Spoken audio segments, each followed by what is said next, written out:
سواء عليهم أأنذرتهم إنما تنذر من اتبع الذكر وخشي الرحمن بالغيب বিসমিল্লাহির রহমানির রহিম। আমাদের আলম ভাই মারা গেছেন, আজকে ওনার মিলাদ মাহফিল।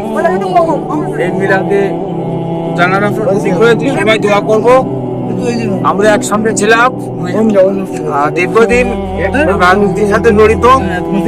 তিনি একজন বিএনপি কর্মী হিসাবে আমাদের সাথে একসাথে তাল মিলিয়ে আমরা দল করে আসছি। ধানের শীষের দীর্ঘদিন থেকে উনি বিএনপি করে আসছেন। আমরা আমাদের একজন সাথী হারিয়েছি, আমাদের একজন ভাই, আমাদের একজন ভগ্নপতি। এজন্য আমরা একটু মর্মাহত।